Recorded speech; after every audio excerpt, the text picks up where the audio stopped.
Haupa, arratsaldeon martxoari ere papera kendu diogu eta hilabetea estreinatzeko moduan, eta estreinatzeko gaur 15ean behin bezalaxe, Ana Galarraga etorriko zaigu, baina ez.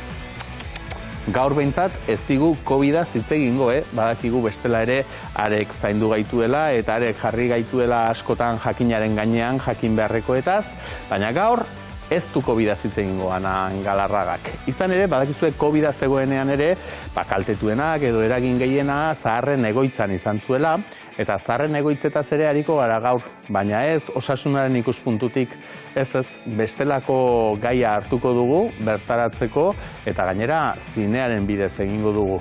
Baina Galarragak orduan ze pandemia hitz egin behar digun, ze bai, beste pandemia batez hitz egin behar digu, zuei beldurrik ematen aldizue, vampiroek, bai, batzuk beldurgarriak dira, baina vampiroak era askotakoak izan daitezke, ze begira bestela, Flamingo berrian, zer esaten zuten.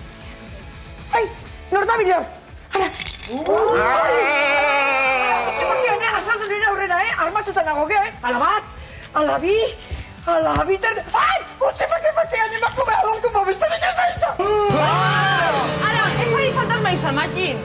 Ni realekoa naiz, Ik aukeratu aldun jantzia, ala beldurraiz. Beldurra ni, ara, beldurra emati diaten vampiro bakarrak, bankeroa, dentistak eta fontaneroa dira. Eta zure aukera, Roman?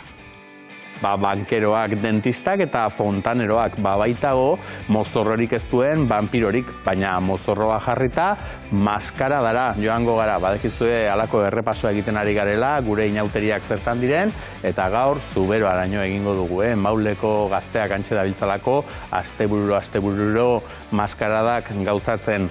Ana Galarraga esan dizuet etorriko dala ze pandemia hitz egitera, orain arteko pistekin nahikorik ez baduzue izan, gero egunean behin makal ibiltzen zaretenaren seinale izango da hori.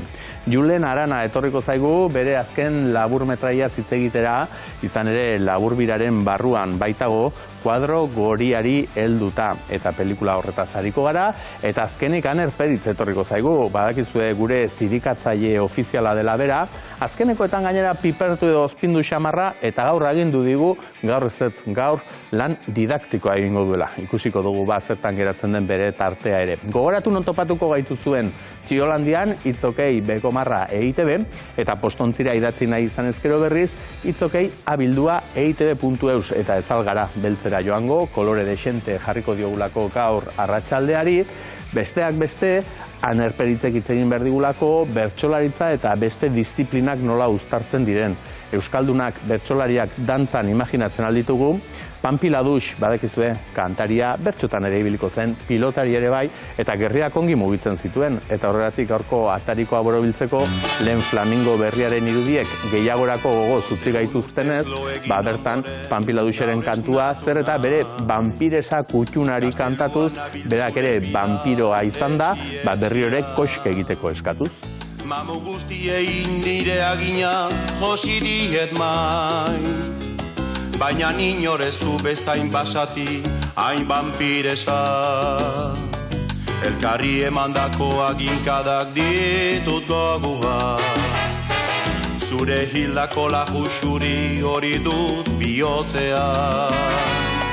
Zure pH negatiboa, zure agin luze zorrotza, falta ditut maitia zu ez basatoz, ezin hauzu izan vampiro ez berriz.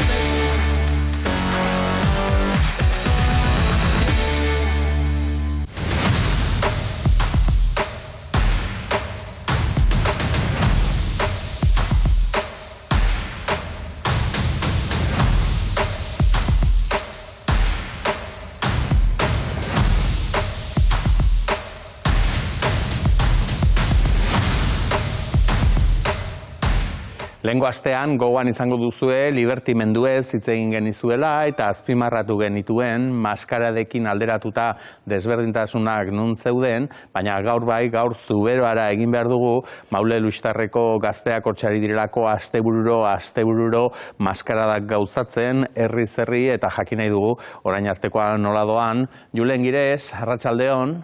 Arratsaldeon. Zer moduz gara, ongi? Bai, ongi, momentuko... Nekatuta, akaso, ez? Astero festan aritze hori ere lan gogorra behar du, Ba ez da festarena zailena da astantzeak idaztearena, asteburuko antzerkiaren prestatzeko eta hola gauero biltzen gira, beraz hori da gehiago zaila. Ba festa oraindik ongi, momentuko ongi. Bai, ze festa egiteko bakarren batek lan ere egin behar du, eta aipatzen duzu, ez da, astez aste, egunez egunere lana egiten duzuela, baina zuen prestaketak lehenagotik hasten dira, ez? Urtebete inguru gutxi gora bera, badakizuenetik zuek arduratuko zaretela, hor hasten zarete gauzatzen nola edo nondik joko duzuen, ez? Bai, egia egiteko duela 3-4 urte uste dut plazaratu zela maule aurten egingo zuela maskaradak, eta hor gubengo 2-3 urterentzat hartuak direlako. Eta agorrilean edo uztailean bildu ginen uste lehen bilkurak antolaketan, nola noiz eginen genituen mustrakak edo entrenamenduak, trebaketak, eta nun eta olakoak antolatzen, eta irailetik astero bildu gira, hor urtarrila astapenean, beraz asteko urtarrilaren 15arekin.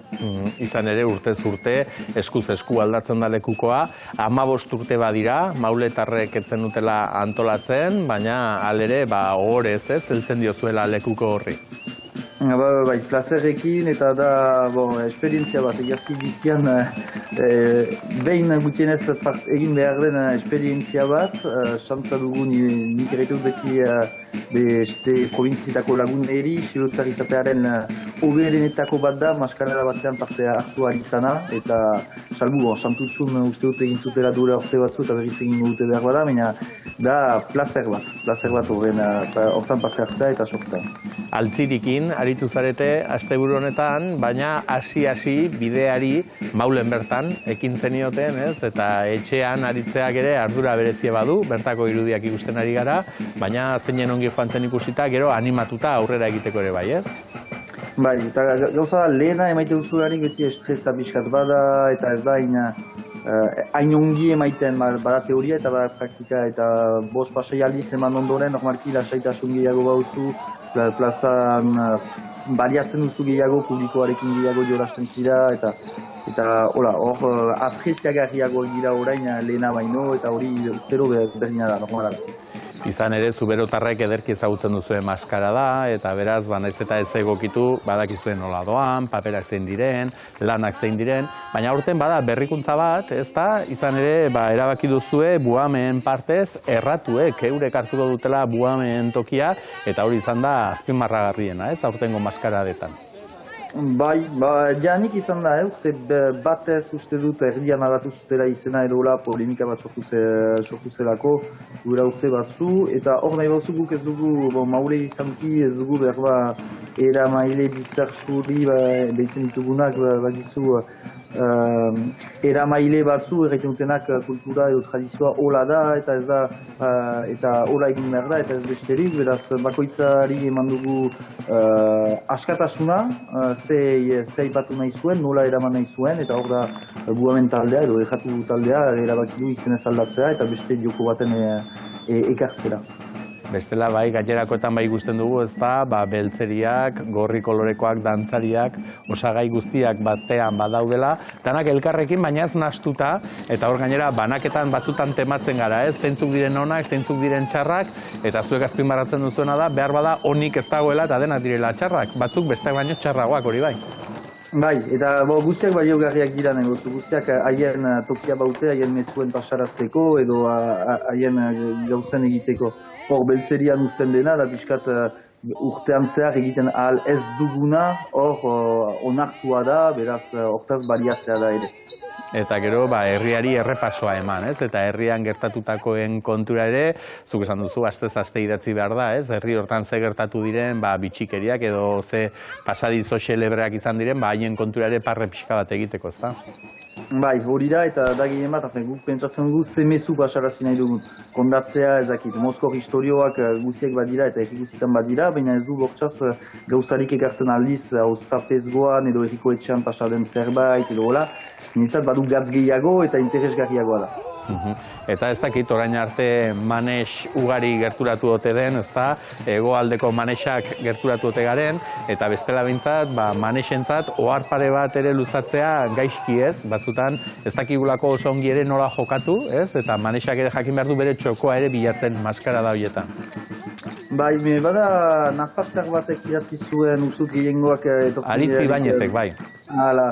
Manesarentzat 10 gomendio eta biziki ongi idatzia da, Siberutar batekin da bikotean, beraz nire ustez bien arteko eta ongi ulertzen da eta biziki argia da, beraz aholku bat da horren irakurtzea. Hori da. Euskalduzea da, baina umore asko bada eta bario du. Ze humorez ere heldu behar da, humoretik asko daukalako maskaradak, ez? Eta zuen izaeratik ere asko esaten duelako, goizean zehar bai, barrikadetan, auzoz auzo, etxez etxe, puska biltzen, hegoaldean aritzen garen bezala, eta bertan ateratako aperitifarekin eta ere, eguerdira artekoa alaxe. Bai, eta guk emaiten dugu joko bat, kestuek, hor biarnesek emaite dute joko eguerditan, bazkal baino lehen, eta gero atxaldean hola beste rol bat egiten aldute, bat kauteetan da, eta besteak dira erratuetan. Eta arratsaldean bai, funtzioa eta bakoitzaren ofizioak eta hoien gainean, saltoka, dantzaka, eta beti geratzen zaigun kezka da, ez ote dugun maskaradaren benetako izaera galtzen, ze hori zuek bazkaltzen zaudetenean, edo behin maskarada bukatuta gauzatuko ote den, susmori hartuta gaude Julen. Bazkarietan gomitatzen alda ere, eta bazkarietan egin egiteko jenden etxetan bazkaltzen du beti janarik gehiegi bada, beraz erreski galdegin dezake jendeak tokia normalean, eta gero gauean festa aholkagarria da, gauean bada giro bat normalean, oraindik giro igandetan delako, igandetan delarik, igandetan hemengo edo gehien bat egitarrak eta maskaradakariak dira egoiten, eta giro gozo bat sortzen da gehienetan. Hemen ikusten ari gara irudietan, gudalet dantza, ez da, edalontziaren gainean egiten den hori, askotan erori alda aurten edalontzia edo nahiko fingabiltza dantzan? Atxaldean erorita gauean baino gutxiago, beraz momentuko ongi. Seinale hona izango da hori, ezta? Esan dugu Maulen hiriburuan aurten abiatu zela eta bukatu ere, alaxe bukatuko duzue, aprilaren 22an. Bai, normalean aprilaren 22an, eta gero posible da oraindik Baionan emango dugula behin, eta maiatzean pixkat beranduago, eta behar bada ere Bilbora etorriko dira. Begira, hori ere ongi egongo da, hegoaldekoei pereza gehiegi ematen digun bezalaxe iparraldera gerturatzeak, oraingoan aitzakirik ez da izango, ezta? Hegoaldera etortzen bazaret ere, denan asteburu honetan muskildin izango da, hitzordua. Bai, muskildin bederatzietatik goiti barrikadetan eta giro ona izango da normalean.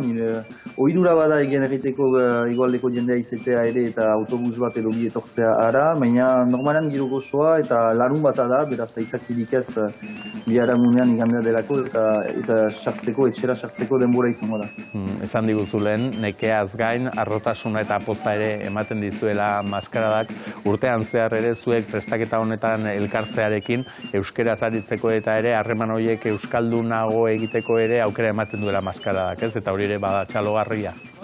Bai, harreman bat da, harreman bat da, sortzen dena talde guk ezagutzen gira behar bat bistaz edo hola, baina ez dugu zerbait eraiki elgarrekin, eta hor zerbait eraikitza da harreman baten sortzea, eta elgar arteko laguntasun horren sortzea edo ongitzea, garatzea, depende zenbait zen asapenean. Hortxe, atzekaldean agurtu gaituen lagun horri ere agurtu gure partez, eta eskerrik asko Julen, eutxi horri, 15 hitzorduetatik ja gutxixago falta zaizkizuelako behintzat, eta gero ere izango da atsedenarako garaia, garizuma heltzearekin batera, baina ordura arte, inauterietan gure ohiturei eusteak ere badu eta txalotzeko motiborik. Eskerrik asko Julen. Zieri, esker eta izan ongi. Eutxi horri.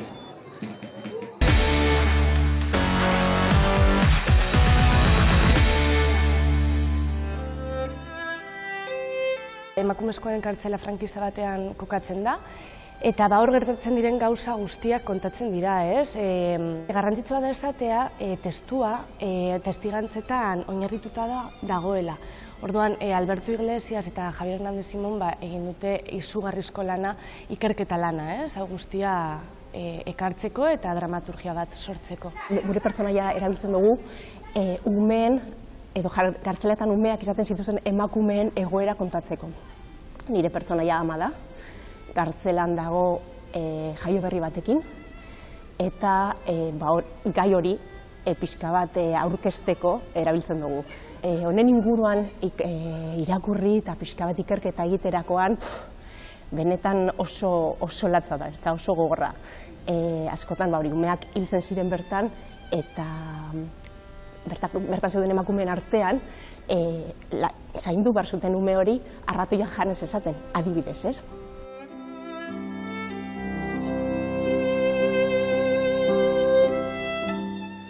Las que fueron silencio, gure historiaren zati bat hortxe Arriaga antzokian, ostegunetik hasi eta igandera bitartean, eta gure historia zere, badakizue asko zeinek dakin, Ana Galarragak, arratsaldeon.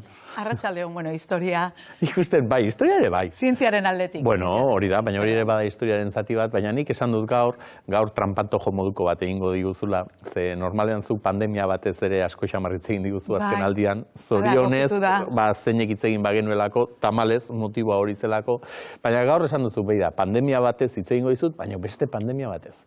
Eta zuk ere ez diozu izkin egin honako telesail honi, mundu guztiak ahotan duen telesaila. Ez dakit zuek ikusiko zenuten konpetentziakoa da, baina berdin digu, ze azkenean, gurean ere telesail askorik ere ez daukagu. Plataforma batena da, eta bueno, ez asmoa inor horretara katiatzea, eta bultzatzea inor hori ikustera, baina bai aitzaki ematen digu. Eta ikusi ez duenarentzat, hementxe ditugu irudiak, The Last of Us. Gainera ipatu behar da, berez, bideo-joko baten oinarritutakoa dela, eta beldurra, akzioa eta abentura eta alakoak uztartzen ditu, baina denek azpimarratzen dute kalitate eta maila handikoa dela, tramak ere badaudela nahiko esanguratsuak direnak, ondo egindak daudenak, ze atal bakoitzaren zuzendari bat badauka, eta bueno, engantzatuta dago iaia mundu osoa.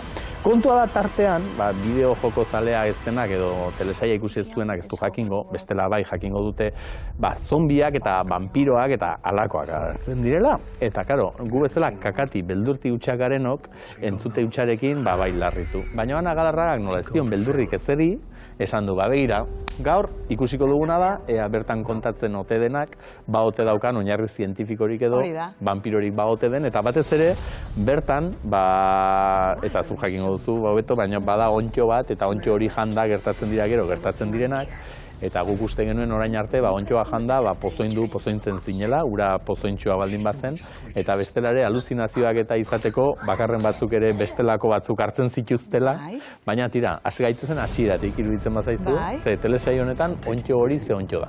Hori da, bueno, ez zabiltza bat ere oker, badakigu beraz, ontxoek badauzkatela, propietate psikotropikoak edo, bueno, nerviosistemari eragiten diotela, eta telesail honen abia puntua da, benetan badagoen ontxo bat, Cordyceps familiakoa da, eta horrek infektatzen ditu pertsonaiak, eta pertsonaia horiek zombi bilakatzen ditu. Hau da, hilda ere, jaten dituzte beste alaxe bihurtzen ditu. Ez du esan nahi, hori jaten duenak, gainerakoak zombi gisa ikusten dituenik. Ez, ala bihurtzen dira. Bai, baina, haiek zombi bihurtuta, aragi jale bihurtzen dira, hobeto esan da kanibal, hau da, espezie berekoa jaten dituzte, gizakia jaten dituzte, eta horrela kutsatzen dituzte. Hori da abia puntua.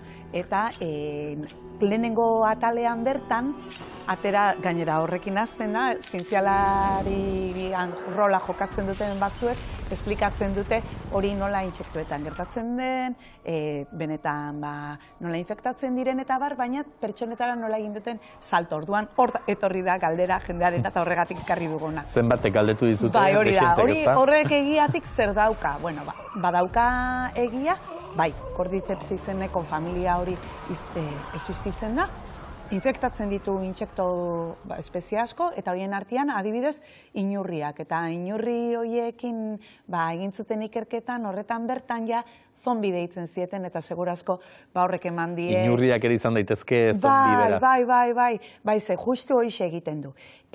Infektatzen dituen inurri horien kontrola hartzen du, ontxoa juten da garunera, garunetik portaera aldarazten die, eta eramaten dituzte inurri horiek, berak elikatzen diren landarera, eta ostoetan kosk egindakoan, matraiezurrak paralizatzen dizkiete, hor gelditzen dira orduan, eta hil egiten dira.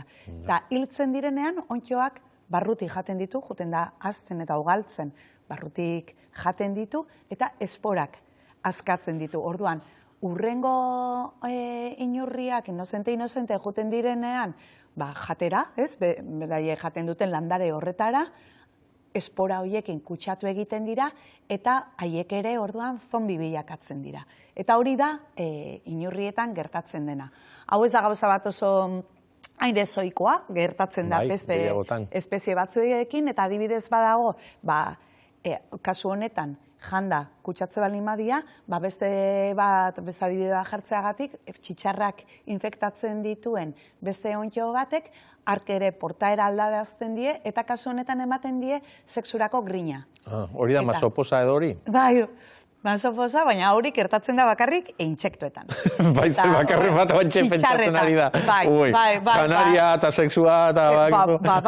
bueno, kenduko lioke negozioa Viagra adibidez, edo Cialisi, ez da? Biak ere balio dutela gizonezkoetan eta emakumezkoetan bi botika justu sexurako potentzialidadia almena areagotzen dute, kasu honetan, gauza bera gertatzen da txitxarretan, eta nola sexurako grina pizten dien, horrek egiten du esporak eta zabaltzea eta ondua, orduan jutea batetik bestera infektatzen. Eta pertsonetan zer?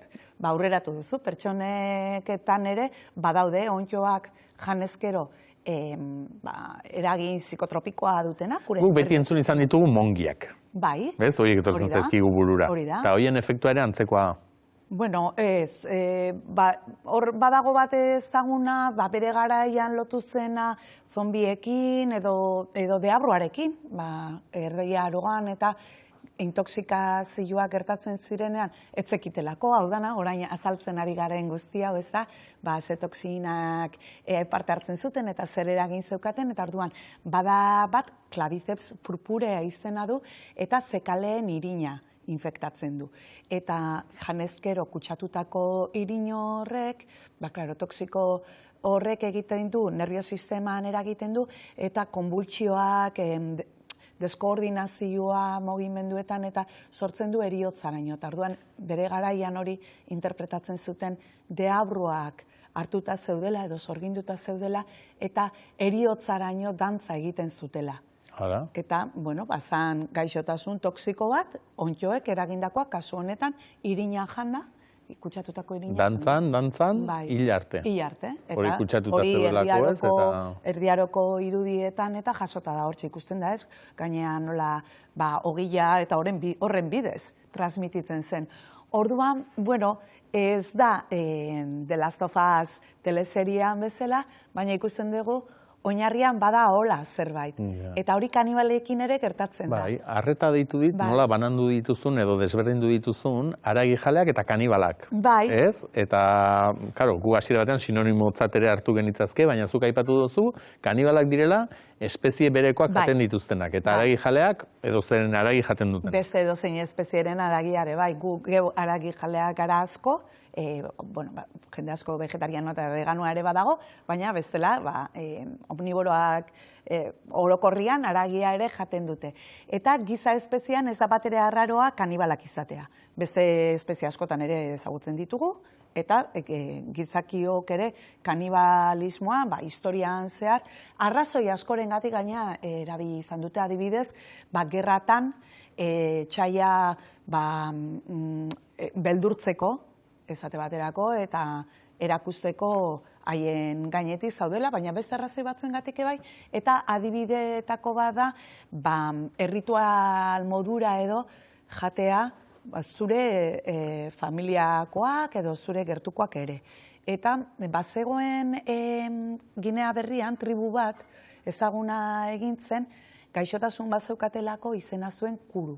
Eta kuru horren sintomak ziren, pixkaldeno aipatu ditugu nerviosistemaren, beraz, konbultsioak eta aluzinazioak ere bai izaten zituzten, barrea egiten zuten, atake modura, eta gaina oso epe luzekoa izaten zen, eta hiltzen ziren holaxe, ezta? Eta 1950ko hamarkadan deskubritu zuten tribu hori, jakin zuten tribu horri bakarrik gertatzen zitzaiola, eta orduan, sakonean hasi ziren aztertzen tribu horren ohiturak eta ze bizimodu zeukaten zeintzen gaitz horren jatorria. Eta orduan konturatu ziren kanibalak zirela, eta kanibalismoa kasu honetan zen rituala, eta jaten zuten hildakoen garuna, burmuina, haien jakituria bereganatzeko. Eta ara hor, garunearen bidez transmititzen zen, garuna zeukan gaitz bategatik. Eta gaitz hori zen prioien bidezkoa, eta prioiak dira, ez virusak, ez onddoak, ez bakterioak, dira proteina batzuk, gaizki tolestuak, eta horiek egiten dute azkenean, kalte garunetan. Akordatuko da jendia, behi-eroen gaitzarekin. Eta behi-eroen gaitza asko kostatu zen jakitea zeintzen jatorria. Sintomak oso argiak, gainera ikusten zen espongiformea deitzen zitzaion, garunak hartzen zulako belaki baten itxura. Garuna bera zuntzitzen zuen. Eta orduan ere prioiak ziren. Okurua familia bereko gaitza zen eta kanibalismoaren bitartez transmititzen zen. Nik oldarti utxa naiz, aitortuko dizut, baina daureko beldurtzen ari naiz, eta hori horrendik vampiroez hitzein ez dugunik, zeia kanibalak eta zombiak eta aipatu ditugu, eta pelikuletan, askotan, vampiroekin lotzen dugu, eta gainera, irudia alaxe irudikatzen ditugu, hortz luzeak, haginak luzeak, odoletan, ez da horrek ere realitatetik ezer baute daukan? Bai, badauka askotan bezala, ez da, irudimena zerbaitetan oinarritzen da askotan, eta, errealitatetik ere edaten du. Eta lehenengo aldiz azaltzen da vampiro hitza, mediku baten txostenian, mediku hori 1725ean ari zen laguntzen, ejertzito germaniar, ezakit nola izena zuen, germaniarra, lurre Eslavia arretara eta zijoala. Izan diteke, aipatzen didate hemen lafpenes. Izango da. Hori zen, uste hori da, parte hartuzuna zea hartan, ez da? Konkista hartan. Eta orduan, iritsi zian herri batera, herria ere apuntatu daukat, Kisiloba, eta herri hartan zeuden izututa, bederatzi hildako izan zirelako horrela odoluztuta, eta bar.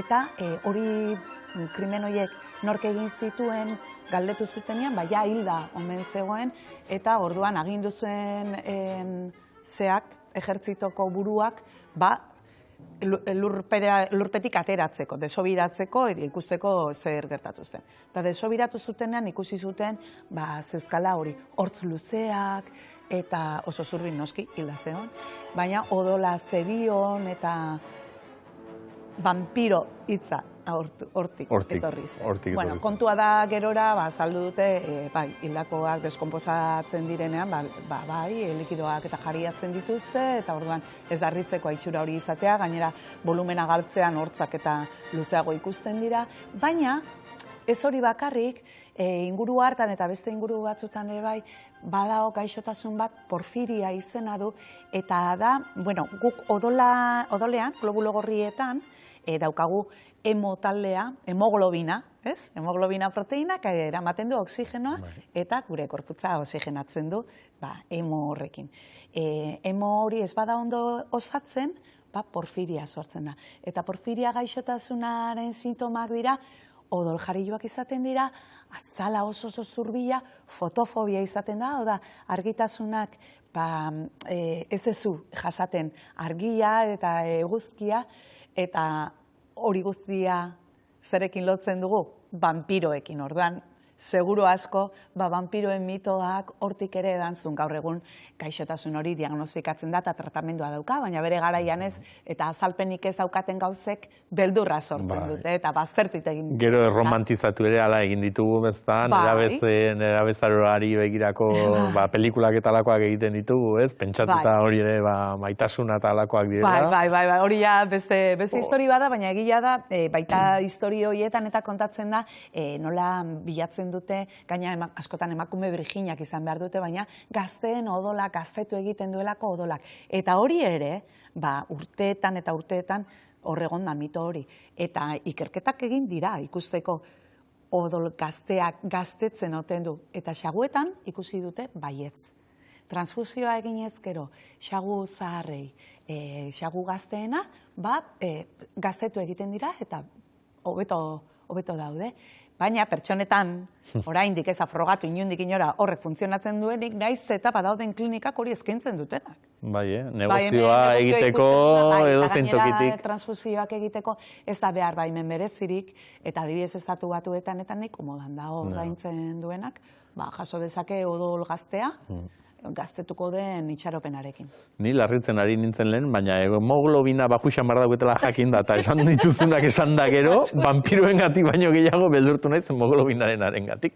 Biharrak aso itzordua eskatu barko dut medikuari. Ez, eukiko zen dituzke sintoma gogorxagoak. Bai, ez da? Bai. Bueno, kontu serioa izango da bazpareta, ezin txantxetarako hartuko dugu, baina... Ez da anemia bat, ez da anemia. Ah, bale, badazpadare. Ba, horixe, gaur beldurtu gaituzula, Galarraga. Ez da, lasaituz, esan dut, diagnostikoak eta tratamenduak, eta gaur egun gaina ulertzen dugu, eta ulertzen dugu neinean, beldurra galtzen dugu, ez da? Bai, eta gainera zuk aipatu duzuna, ez askotan iruditzen zaigu zinemak edo literaturak eta alakoek deskubritu dituztela gauza asko, baina lehendik ere zerbait oinarri bat izaten dutela askotan, gero kontua da hor bestelako osagaiak edo gehitzen ote dizkiogu. Bai, eta askotan balio dute baita ere beste realitate batzuk irudikatzeko eta inkluso aurre hartzeko, ez da? Orduan, bueno, nola baiteko elkarrekintza badago hor, errealitatea eta fikzioaren artean. Ba, begira, zinea hitz egin behar dugu orain, baina errealitatea behintzat hementxe geratu da, Galarraga, eskerrik asko, eta 15 egun barru, orduan ez gaituzun beldurtzen, eta kontu baikorragoak ekartzen dizkiguzun. Seguru bai, eskerrik asko zuri.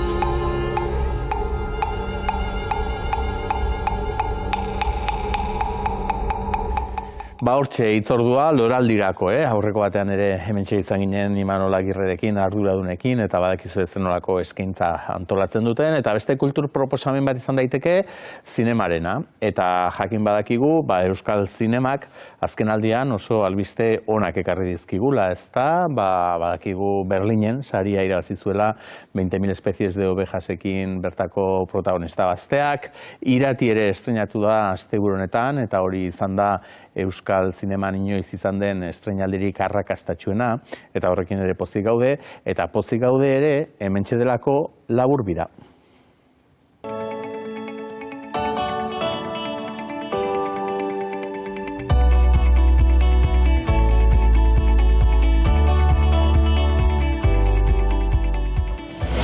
Ia ez dutaren aurpegia gogoratzen, baina itsasoak bere usaina gogorarazten dit. Nintan etxe ustel horretan sartuko zukitxal bere espetatuko azten.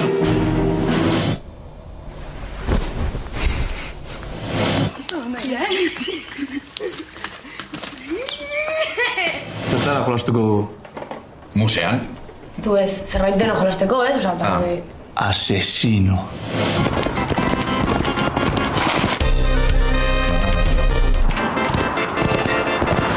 Zerdun? Hirugarrenadun. Qu'est-ce que c'est?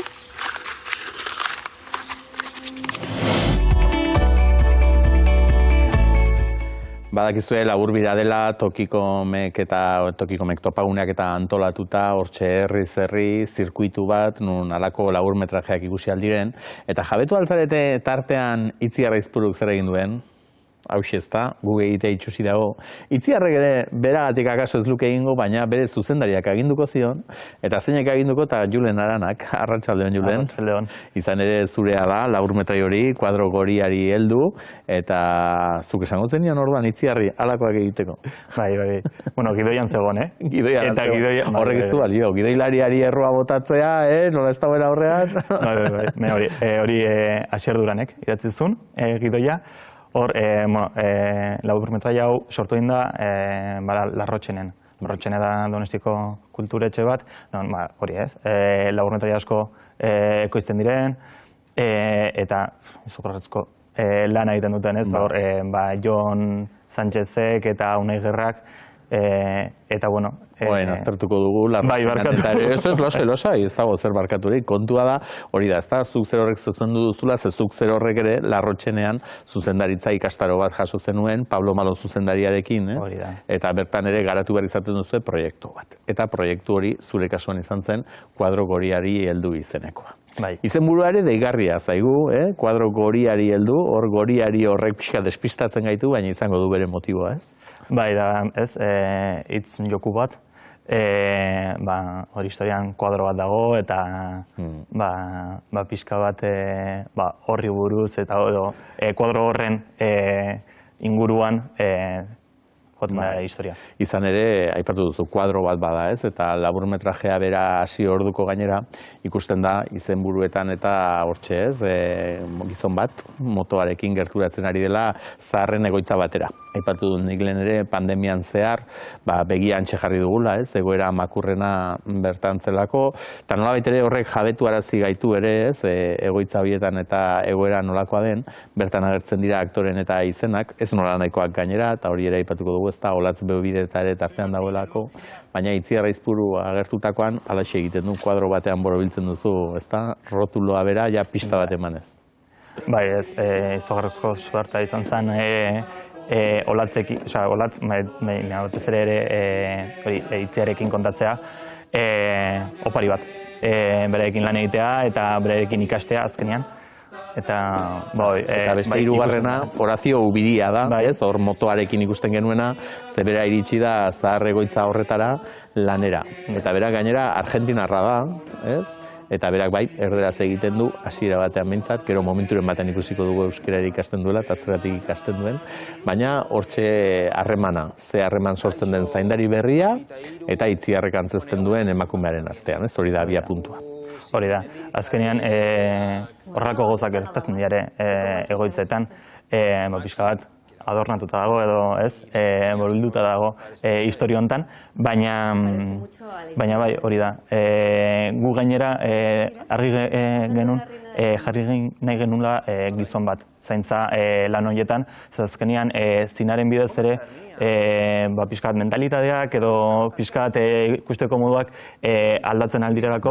Aukera ematen dizu, ez? Eta egia da ofizio bat dela normalean emakumeekin lotzen duguna, eta segurazki horregatik duten egoera ere, eta oantxere horregatik dabiltza askotan protestan, ez? Lan baldintzak eta ere kaxikarrak dituztelako eta, baina zuk aukeratu zenuen emakumea aldatu, gizona jarri eta gainetik kanpotik etorritakoa. Eta hori ere ez da kasualia dutxa izango, ez? Bueno, kanpotik etortzen diren langile asko daude. Egoitzetan, eta segurazki lan zaila delako edo lan hori ez, askotan ez oso gratifikantea. Orduan bai ikusten da hori ez, hemengo jendea ez duela lan horiek egin eta hor zoze pentsatzeko badago. Eta iristen da egoitzara, eta ikusten dugu hortxe kuadroa horrela helduta, Itziar Aizpuruak, ez nola heltzen dion. Eta, karo, emakume berezia da, ze zahar egoitza hortan, erresidentzi hortan, iai ez du inorrekin hitz egiten, eta denak harrituta daudez, beti dago bakarrik, beti iesean, ez? Hori da. Bueno, ez dugu dena kontatuko, baina izaera berez xamarrekoa da, eta orduan Horazio hori edo zaintzaiari kosta egiten zaio berarengana gerturatzeak, ez? Hori da, eta ikusiko dugu, historian zehar, nola lortzen duen pixka bat zaindariak emakume honen gana horbiltzea. Bai, ze aipatu behar da, esan dugu, Olatz Beobide eta Itziar Aizpuru daude, horiek aktoresa ezagunak, nola lortzen du, kasu honetan, ez, zine ikasle batek, halako bi aktore puskak, bere laburmetrajean parte hartzea. Hori, ekoizpen aldetik lan handia da, eta batez ere, historia kontatu, pixka bat animatu, eta ez dakit nola izan zen, baina naturalki. Gaia zuzer horrek, Julen, nola aukeratu zenuen gaia, ez? Esan dugu, hau Larrotxeneko ikastaroetatik dator, bertan zuzendari ikasketak egiten, eta gero badaude zuzendaritzan bezala, beste ikasketa batzuk ere, gidoirako, produkziorako edo hola, ez? Eta orduan hor elkarlanean egiten duzuelana. Hori da. Gidoi kurtsoan Andoni de Carlosek ematen du, goiaduna, oso ezaguna, eta oso irakasle hona, zen egin dute ere kurtso hori, eta benetan gomendagarria. Ez baina, horretaz aparte, bai, aurkezten dituzte, kurtso horretako ikaslak aurkezten dituzte gidoiak, eta zuzendaritzako kurtsotik aukeratu behar genuen horietako bat. Eta zuk honen aldeko apustua zergatik egin zenuen, zer ikusi zenion histori honi, kontatzeko modukoa zela? Hombre, oso humanista dela, ez? Fokoa jartzen du historia hortan, zaintza historian edo nola lortu, empatizatu eta nola lortu bestaren gana iritsi. Nahiz eta guztiz ezberdinak izan, ez? Bi pertsonaia horiek.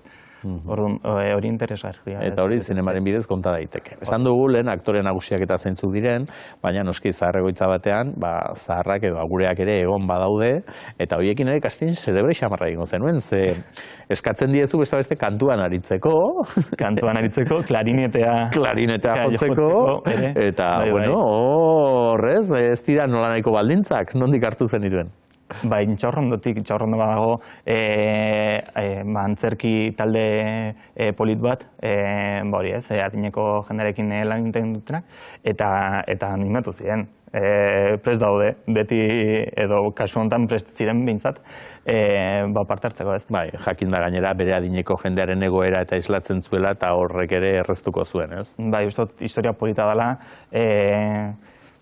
nahiko naturala eta aldi berean saiotu eginen hori ez, emozioak sortzea edo ikuslaren gana iristea alde horretatik, orduan, bai kontent. Esan duzu, zuzendari ikastaro egin zenuela Larrotxenen, aurretik gidoiarena ere egina zenuela, beraz, nahiko garbi daukazuzuk ere, zinema kontutan murgildu nahi duzula, ezta? Bai, asko gultzatzen zait, eta bai, horretan gaude orain. Zelendik ere trebatuta, badakit etxean, familiarekin, ez, arrebarekin, nahiarekin, eta ere, ez, aritu izantarela. Bai, familia mori, arreba aktorea, ama ere pixkat aritu da horretan eta aritzen da, eta hor gaude, orain ere beste laburrentraik bat prestatzen, orain beste era batean, baina bai, pixkanaka. Eta pentsatzen dut kasu hortan gainera lana horrela egin eta labur birarako aukeratua izan dela jakiteak, horrek ere bultzada emango dizula, ez? Esateko, beira, nonbait ongi xamarratera zait, hauek aukeratu didatenerako eta aurrera ere egin beharko dute. Bai, azkenean hori da, ez?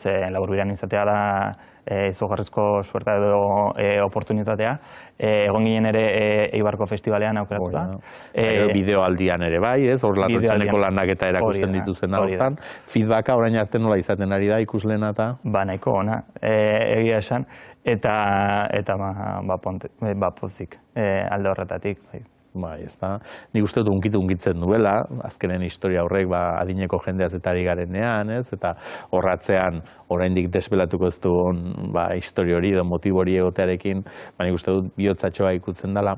Eta horregatik bada pelikula bat behar bada testu handirik ere behar ez duena, ez? Baina keinu txiki asko dituena. Eta uste dut horiek bai berezik zaindu dituzula, ez da? Bai, eta jo guztia azkenean beratu behar dira, eta hor dago, ez, gako guztia. Eta uste dut hor dagoela interesgarriena, ez? Errodajean nola joan zen? Oso ondo. Lokalizazio bakarrean eta hori lagundu izan zen du. Asko, bai. Hor, Karmelitan etxean Irunen garatu genuen. Utzi ziguten behar genuen guztia, logelak, egongelak, dena. Eta oso guztua.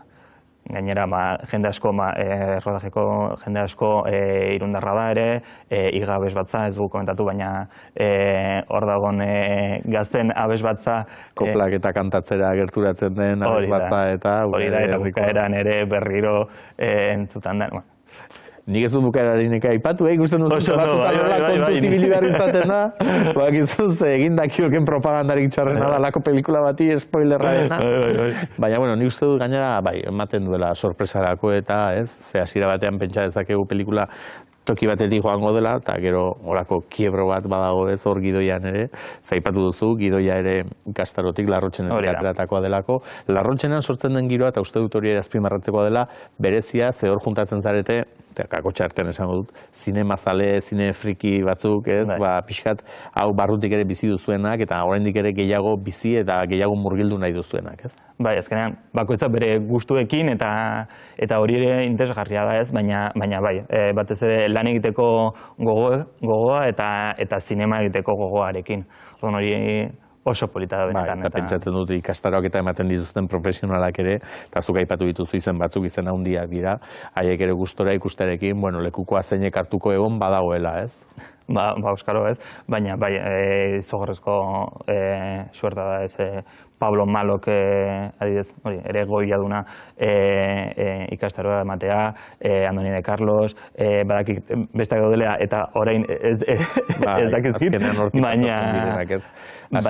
baina bai. Eta aipatu duzu orain Laburbiran eta herri ikusteko aukera izango da, ez? Bertara ere gerturatu beharko duzu, tarteka, azalpenak ematea eta alakoetarako. Bai. Baina batez ere esan duzu, eta horrekin geratu gara, prestatzen zaudela berri bat ere, bai. Ez da oraino aurreratu daiteken, baina holakotan batzutan esaten da, bakizu, ez dut proiektua aipatuko zegero gafatu egiten da, eta holakorik ere egiten dut nahi, baina... Ez, baina orain pilean gratuko dugu, eta aber nola geratzen den, baina nahiko lana dago atzean eta nahiko pertsoneekin eta profesionalekin, orduan, Eta esan dugu lehen probatu dituzula esparru desberdinak ere, oraingoan zuzendaritzaren aprobatuta, bai, zuzendari geratuko gara.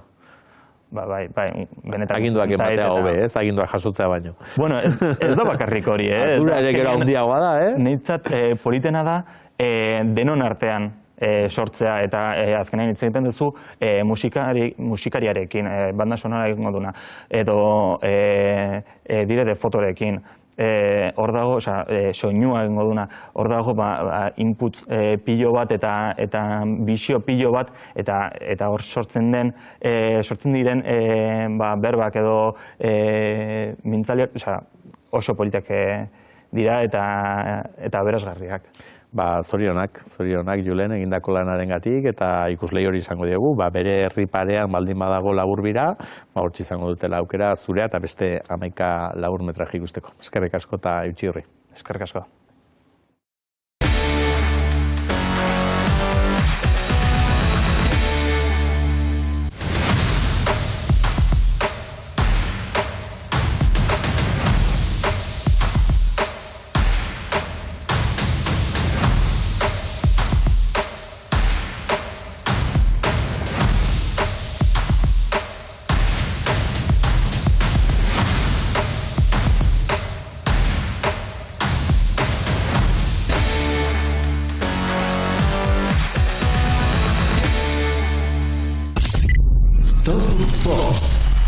Gaztea zerrenda.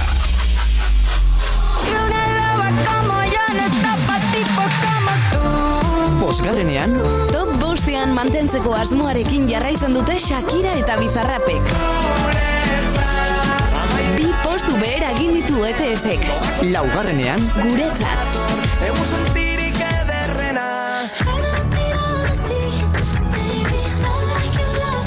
Aldaketarik ez Rosaliaren berrianarentzat.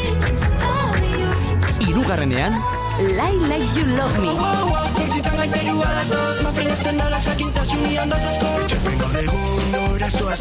Behin entzun eta nahikoa da parranda giroan murgiltzeko. Bigarrenean Etxepe eta Gozategi, Alboka. Mundu mailako musika zerrendak astintzen jarraitzen du eta gurea ere bai. Lehenengo postuan Miley Cyrus, Flowers. Top Gaztea, larun batero 11etan, Oian Bega eta Oizeder Maioren eskutik, Top Gaztea zerrenda berria. Eta gaztea sari garela, gogoratu, ostegun honetan emango direla, banatuko direla gaztea sariak, eta orduan ere jakingo dugu zeinentzako diren, eta ostean, aipatuko ditugu edo, larrutuko ditugu, anerri egokitzen bazaio, anerperitz, arratsaldeon. Irudia hortara bakarrin. Ez, atarikoan hori aipatu dudalako, gaur esan duzula, gaur ez dut egurri banatuko, ustez behintzat, gero, bakizu. Anak esan dit, orain galdetu dize, gaur uste, eta gaur divulgatiboago, eta lekuak enduko idazuta ezan alasai, zientzia ziazuk. Bai, arek tokiak endu izuzuri, ze arek vampiroa zitz egin du. Beste nodola zorro partenarena. Igual egun baten egin behar du berak direa eta nik berea. Zehortan, bertsolariak eta gorko gaiari helduta, pixkat baduzu ez, ari zarete, ez? Eta zure kasuan gainera nabarmen. Bestelako disiplina batzutan eta ere, ikusita, ez? Bertsoa ere uztartu daitekela bestelako batzuekin, ohiko moldetik edo atera daitekela. Ze garai bateko erromeritako molde uraia zarkitu xamarra geratu da, Aner? Bueno, horrek ere funtzionatzen du, eta ni neuzalea naiz, eta gustatzen zait, eta jakin behar da horri ere begiratzen. Baina egia da, batean jarri nintzen pentsatzen, eta esan, hemen nabilni bertsoa eta orokorrago arte disiplinak eta igual horremesteko zentzurik, printzipioz horremesteko loturarik ez duten gauzekin lotu nahian, eta ez ditut aztertu arte disiplinen arteko loturak hainbeste, eta esan dut, badago azken urteetan bertsotara etorrita azkenengo 2000-tik aurrera, 2010-tik aurrera gehiago igual, beste disiplinekin lotzeko eta emanaldi hibridoagoak eta sortzeko joera bat, eta batzuk arrakasta pixka batekin ere bai, eta gaur pixka bat horiek aztertzeran entorren. Deigarriak ere egin zitzaizkigun batzuk, ez da, esate baterako marrazkia eta bertsoa. Horrela, bote prontoan esaten dugu, gaia jartzerakoan, ez, ahotsez egin beharrean, irudiz edo marrazkiz egitea. Bai, ez da, printzipioz ikusten duzu eta esaten duzu, zerrote da, ez? Gero, jakin behar da nola egiten, eta ez da, igual ezakit ez du esan, nik dena denik ustargarria, baina, lehen kazetaritzatik asko zeukan garai batean igual orain baino gehiago bertsoak, herri kirolekin eta bar, gero, pasa ginen beste batzuetara, ez? Eta marrazkilaritzaren adibidez, kuriosoa da, oraindik ere uste dut bizirik dagoela formatua, eta azken aldian ez dakit asko egin diren, atera zuten bertsoa eta horrelako liburu ilustratu bat Gaztelu Mendia nahiek ere, baina bapateko saioak ere egin izan dira bertsolariak eta gero marrazkilariak bertsoak marrazten, zagit bertso marraztuak edo nola ditu izan zaien, eta biek improvisaziotik dutela eta hori aprobetxatuz, are badaude marrazten abilak diren bertsolariak ere, Unai Iturriaga eta Maialen Bera eta Unai Gaztelu Mendi, eta nolabait iruditara pasa ahotsez esandako hori, ez? Horrelako egin izan dira, baina haratago ere bai, ni ikusitan nago bertsolariak eurak marrazten ari direla egindako zerbait, marraztu eta marrazten duzun hori esplikatu, eta ondokoak marrazten jakin behar duzuk marraztu duzuna, eta horrelako gauzak egin dira, eta marrazketarekin nahiko gauza interesgarriak egin dira, sortu zen emakume bertsolari aitzindariak marraztuta egiten zen emanaldi formatu bat ere orain menean izeneko, eta nik uste marrazketarekin egin direla bidetxo batzuk. Erreztagoa edo egingarriagoa iruditzen zaigu literaturarekin uztartzean, ez? Ze azkenean, literatura, ahozko literatura, hor zubia iruditzen zaigu naturalagoa edo badela, ez? Bai, horkoak ere desente egin izan dira, eta hori nahiko formatuaren nahiko antzekoa da beste hilotuta, eta nahiko argia dirudi, ez? Gai jartzaile jartzen duzu idazle bat, eta literaturatik gehiago duen testua sortzen du, gai bezala, abia puntu bezala, eta gero hortik abiatuta sortzen dituzu bertso kontuak, eta lasarten egin izan da urtetan, oso saio, aurten joan naiz lehenengo zentzutera, eta oso saio berezi eta politak, bertso saio literarioak eta gauza ederra dauzkate, bertxotramena ere hortik sortutako kontua da, historioa sortzen duzu, ez, bertsolariak dira historio horretako protagonistak, eta ordu betean, ordu terdian zehar, pertsonaia berak dira, egoerak evoluzionatzen du aurrera doa, eta pixkanaka, historio narratibo bateko parte bihurtzen dira bertsolarik. Literaturatik badu bertsoak, eta musikatik ere bai, doinuekin horra aritzen zaretelako jolasean. Hori ere argiagoa. Hori da, doinu horiek ez, instrumentu bidez edo osatu egiten dituzuela. Bai, hori izango da, igual gaur egun arrakastari gehienekin dabilen formatu hibrido hauetakoa, bertsosaio musikatuak, gero literatura eta bertsoa biak bertsosaio literario musikatuak ere egin izan dira, eta ederra da, ni gainera gomendatzen dut, gomendatzen diot igual hain bertso zela ez den jendeari, igual lehenbizikoz bertsosaio musikatuetara eta agertzeko ikusten badu pereza ematen diola bertsosaio, ohiko bertsosaio batek, beti ez, musika baldin badago, bertso txarra ere errezago sartzen da eta politago entzuten duzu, eta bueno, orain arte errezen ez ari zara, baina bakizu bertsolariak oso geldik egoteko ospea duzuela, eta batzuk ospea bakarrik ez, bestela ere hortxe, makilaren gisa, asko mugitu gabe, eta bertsolariak dantzan jartzearena, ikusten zagun, horre bai badaukala meritua. Bai, topatut, arabarren kontu hau.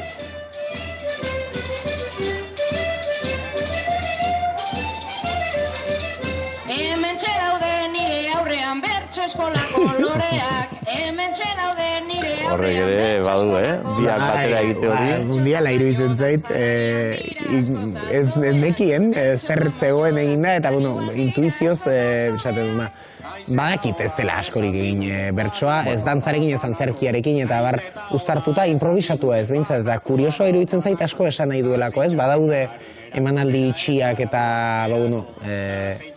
aparte sortutako emanaldiak, eta gero aldiro zeratzen direnak, baina improvisazioarekin lotu gabeko emanaldiak askotan, dantzarekin hor daude gorria, mirenek eta askoak egiten da. Hori da, la pulga egindakoa, gura ere deigarria bada. Gura ere derra zen, behira. Uztartzen ditu nola daitere, flamenko eta bertsoa. Hasiera batean, zer ikusi handirik izango ez duenak, ez? Bai, hori bezala orain nebintza maraunekin iguaran eta antzerkiarekin ere gauzak egin izan dira, erradikala ginen eta garak eduki dute gure errek ere edukiko du hortik zerbait. Humorea, ez? Monologoekin ere lotuta, antzerkitik ere zer ikusia duten gauzak. Baina hauek denak horrela ikusita emanaldi itxiek dira eta improvisazioari beste lekurik egiten ez diotenak eta aldiz orain arte ikusi ditugun disiplinetan bai improvisazio ere sartu dugula eta hori kuriosoa iruditzen zait, berez esan nahi duelako akaso sistema osoaz eta bertsotan egiteko daukagun moduaz, eta asko iruditzen zait, asko hitz egiten da honi buruz ez, baina intelektotik kantatzen dugula asko, asko hitz egiten da ez dakit. Eta gorputzera jaistea kostatzen zaigula ez, oso pres gaude, buruan, bai musika sartzeko, literatura sartzeko, beste mila gauza sartzeko, bertsotan egiteko auskaloze diskurtso ideologiko komplexuri buruz, baina gero, lepoti bera jaisten hasten garenean, gehiago kostatzen zaigu gorputza jartzea, eta... konzentrazioak buruan behar duelako, eta ja burua... Beldurra ematen digulako, ez? Beldurra. Fijatzen zara bertsolari zaharretan, eta ikusten dituzu, basarrik eta horrela kantatzen zuten, eskoa kanpoan, eta gero, seguruenik ez genuen jakingo zer egin eskoekin, eta poltsikoak... Bakarren bate poltsikoan jarriko zituen, eta besteak esan, bida, ideia ona, hartara... Hori pixkat bada, noiz aterako ditugu eskoa poltsikoetatik, noiz hasiko gara, ni bizitzan naiz sekula egoten horrela bertsotan egiten duen bezala hankak zabalik eta eskuak atzean da, zergatik batean hain zurruna zait hori, eta noiz hasiko gara, ez hankak isten, noiz hasiko gara mikroa eskuan hartu eta eskuan mugitzen. Hor beharko du segurazki bidea aurratuko duen bat, gero besteak atzetik joateko, ez? Hori ere egin beharko da, baina, asko esan nahi duz, estankatu gara asko hortan eta ausartu gara mugak austera eta transgreditzera beste gauza batzuetan, baina sekula hori ukitu gabe. Eta askoz irakurketa aratago eta otara joan daiteke hortik, baina oinarria bera ere sakuna da, eta badauka mamia zergatik lotu nahin gutxi disiplina batzuekin eta beste batzuekin nahin errez egin ditugun lotu. Jabetzen ari naizena hori bai da, ikuskizunen irudiak eta ikusitan, gehientsuenak feminismoarekin lotutakoak direla. Hori ere bai, hortik ere, azken urtetan egia da asko esaten da, eta bertsolaritza gehien mugitu duen gizarte mugimendua dudari gabe izango da azken urte hauetan behintzat feminismoarena eta zorionez eta eskerrak. Eta emanaldi asko ere bide hortatik sortu dira, eta urratu nahian horko bide batzuk, eta aldi berean hortik iritsi gara kaso transgresio diskurtsiboetatik, transgresio formalagoetara ere, eta ez dakit orain argia azaltzen loturarik ez naiz ausartuko ezer alakorik esatera, baina nik uste egon daiteke lotura bat formaren eta edukiaren artean, eta orain arte aipatu ez ditugun gaiak aipatzen hasi garenean, igual orain hasi gara, orain arte egin ez dugun moduan. Batzuk aletxoa jarri duzu, mentxe herreren irudiak ere ikusten ari garelako, ez? Eta behar bada hori, ez? Oain detektatu zein dian beste esparru horiek, ez? Eta horre lanerako gogoz bazaudetela belaunaldi bat. Ze hortan ere ez dakit, adinak ere izango du seguraski loturarik, ez? Jende gaztea sartu orduko, jende jende gazte horrek errezago egiten ote duen edo? Bai, ez dakit, bueno, egia da, ohitu zarenean ez, eta, leku bat hartzen duzu, eta azkenean gauza bat, zeure burua ere ezagiten kasilatzen duzu, baina, bai hartzen duzu leku bat, izen bat, eta horrek ekartzen dizu igual hortik mugitzeko zera gehiago, igual orain ari garenok leku hori bilatzen, aprobetxatu dezakegu leku hori nondik egin nahi dugun, eta zertan egin nahi dugun jartzeko, eta horretarako detektatzen. Nondik joan nahi dugun, ze gauza berri nahi ditugun, ez diondik eskatuko Sebastian Lizasori gerria mugitzeko. Baina, gu mugitzen badugu, igual, hemendik 10 urteko Sebastian Lizasok ere mugituko du. Ba, eta segurazki gainera jende berria erakartzeko ere balioko duela, ez? Gauza zurron bat ikusi beharrean ikusten badu, oraindik ere bertsolaritza ezagutzen ez duenak, badituela beste osagai horiek ere, behar bada erresago irentsiko duela. Gogoratzen naiz, egin genuela horrelako taller bat eta izan genuen Manex Fuxekin, eta ark esaten zigula flipanta iruditzen zaiola, ze tontoa garen. Ze gutxi ez ala esan, ala izan dut lain erlarrutu behar, eta mira, azkenen tontoak. Ni baino askoz korrektoagoa daura, eta ez, baina, zergatik ez dugun erabiltzen, gure gorputza ere, eta asko emango liokela horrek, eta sinisten dut, eta ulertzen diot, eta, karo, kanpotik ikusten duzunean ez duzu ulertzen, zergatik ari diren bi pertsona antzesten elkarrekiko sedukzioa publikoari begira. Zergatik ez dugu elkarri begiratuko, zergatik ez dugu elkarrukituko, zergatik eta gero hori apurtzen denean gauza pila sortzen dira, haustura hori oso estremoa dela ematen duelako, baina, erabiltzen jakingo bagenu eta hasiko bagina saiakerak egiten igual, gorputzari ere leku emateko, eta azkenean gorputza hor dago erabili edo ez, orduan, gorputza zurrun daukagunean ere, hor daukagu, eta ematen dugu irudi bat, bila ezagun ze irudi eman nahi dugun gorputzarekin. Begira, gaur bukatzeko ez da mezu txarra. Ez da mezu txarra. Mugi ezagula gorputza, eta bila ezagula ze irudi eman nahi dugun gorputzarekin, alegin du gaitezela, eta urrungan akaso gehiago muituko gara, begira, zutik egongo gara, Aner, urrungan eserita gara. Igual urrungan egingo dugu, Hori da, zehola eserita egon da, ez daukagu aukera hondirik eta, eskerrik asko Peritz, eutxi horri eta mozegun barrura arte, eta zueko goratu, bihar itzuliko garela, oiko orduan, ordura arte, txintxibili, izan.